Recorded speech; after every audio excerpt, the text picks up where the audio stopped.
Assalamualaikum warahmatullahi wabarakatuh. Bismillahirrahmanirrahim. Alhamdulillahirabbil alamin. Allahumma shalli ala Muhammad wa ala ali sayyidina Muhammad. Selamat datang kembali di video pembelajaran kali ini. Kita ucapkan syukur alhamdulillah kepada Allah Subhanahu wa taala yang telah memberikan kesehatan kepada kita semua. Salawat serta salam juga kita haturkan kepada Nabi Muhammad SAW yang alhamdulillah pada bulan ini adalah bulan Rabiul Awal. Nah, bulan ini adalah bulan kelahiran Nabi Muhammad SAW. Baiklah teman-teman semuanya, yang insya Allah dirahmati oleh Allah Subhanahu wa taala. Pada kesempatan kali ini saya akan sedikit mencoba berbagi pada teman-teman semua,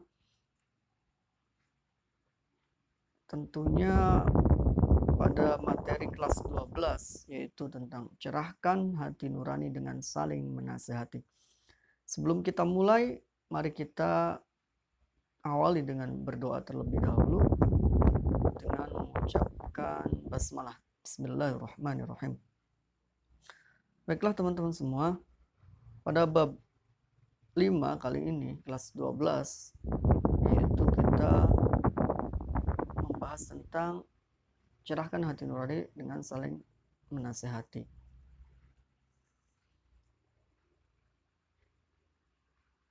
Bab ini kita akan belajar apa sih?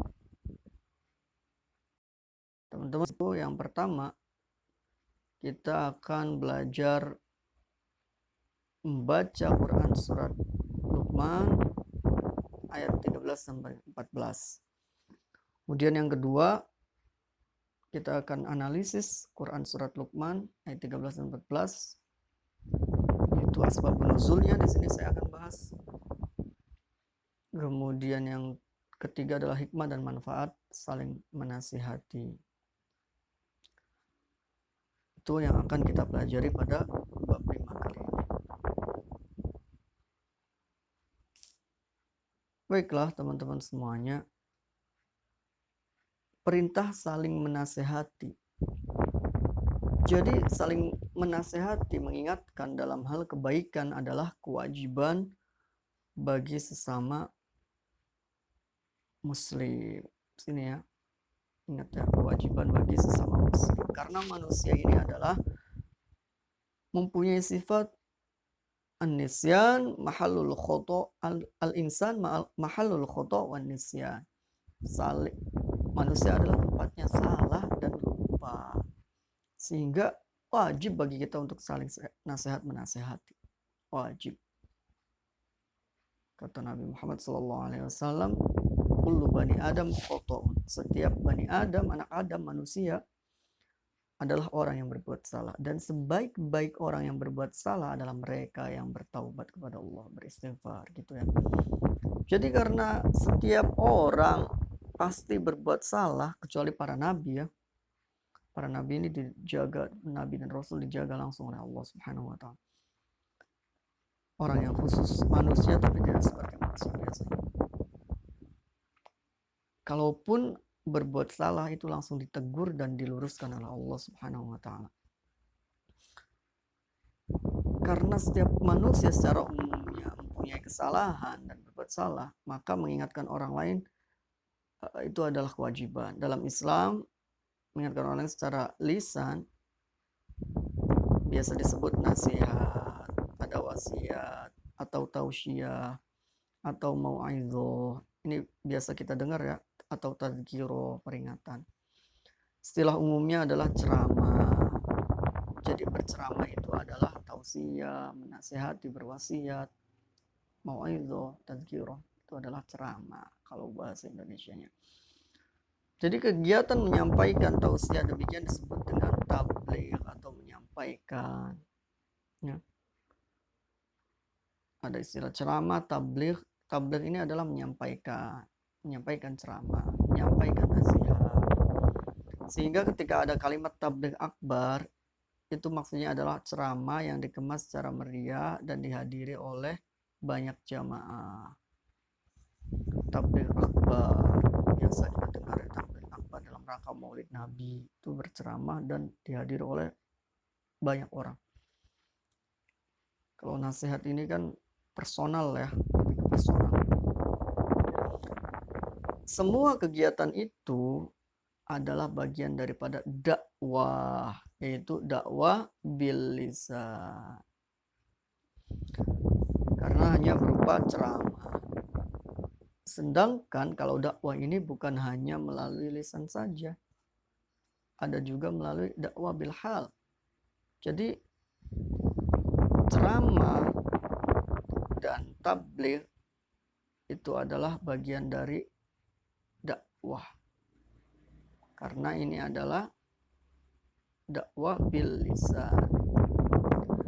Sedangkan dakwah ini ada juga dakwah bil hal. Dakwah bil hal. Ada dakwah bil hal ini kita mencontohkan kepada adik kita, kepada teman kita, sedekah, kebaikan, kemudian sholat tepat waktu. Ini adalah dakwah mengajak tapi dengan tindakan. Justru ini adalah sebaik-baiknya nasihat dengan tindakan langsung. Maka para penceramah agama itu biasa juga disebut dengan mubaligh, ya. Namakan mubaligh atau dai. Mubaligh ini hanya menyampaikan dengan ceramah ya, dengan nasihat lisan, sedangkan kalau dai ini dia bisa dengan hal, tindakan atau dengan ucapan. Itu dai namanya. Paham ya sampai di sini perbedaan antara mubaligh dan dai. Baiklah, teman-teman semuanya, kita lanjut.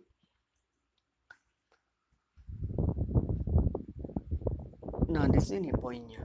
Karena kesalahan dan kealpaan dapat terjadi pada siapa saja, baik kepada mubaligh, kepada dai atau kepada orang lain jamaah. Oleh karena itu kewajiban berdakwah bukan hanya bagi orang yang bisa ceramah saja.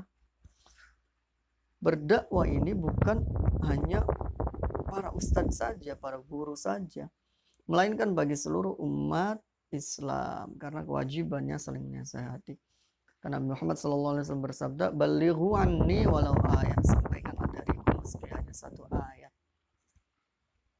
Jadi apa yang dibawa oleh Nabi Muhammad SAW, maka sampaikanlah walaupun hanya satu ayat.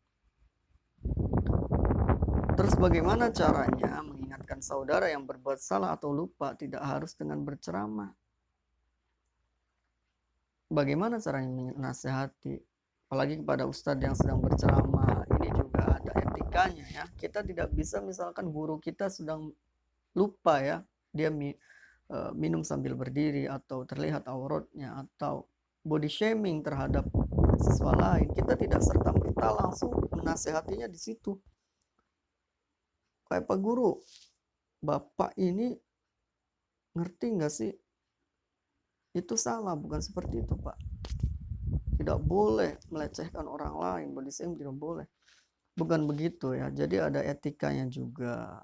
Imam Syafi'i nasihati orang yang benar-benar ingin nasihati adalah ketika secara personal, dua orang, tidak di depan umum.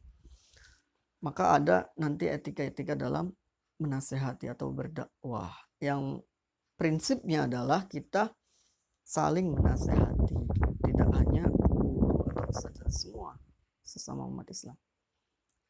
Dari kewajiban dakwah itu lahir istilah berwasiat atau saling menasehati. Allah Subhanahu wa taala berfirman, Surah Al-Asr, saling menasehatilah dengan kebenaran dan kesabaran. Gitu ya. Dan materi yang pertama yang harus disampaikan dalam berdakwah, ini materi utama ya, adalah menyembah Tuhan yang Maha Esa. Tauhid itu adalah materi dakwah yang pertama kali harus kita sampaikan. Anak-anakku semuanya, teman-teman yang dimuliakan oleh Allah Subhanahu wa taala. Ini adalah surat Luqman ayat 13 sampai 14. Kita baca ya.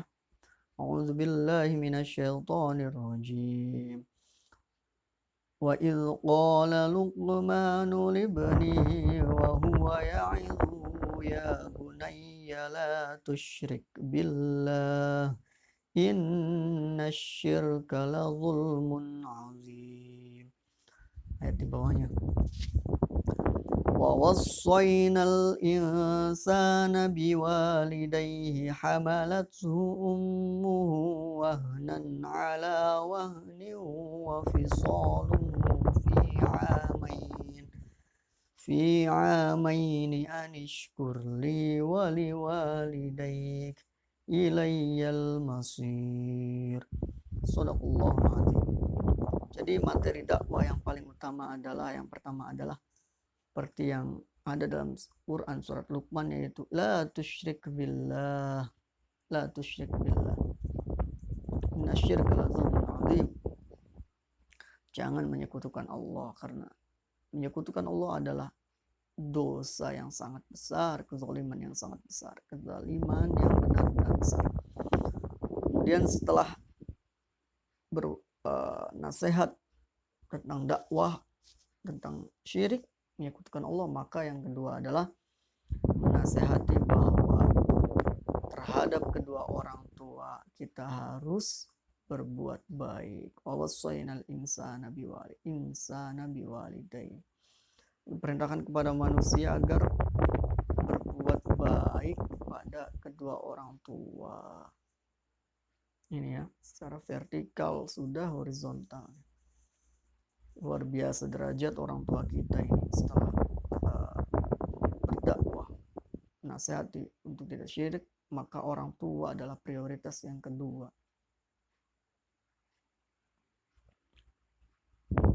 Teman-teman semuanya insyaallah dimuliakan oleh Allah Subhanahu wa taala. Lalu ayat ini kemudian kita harus tahu asbabun nuzulnya.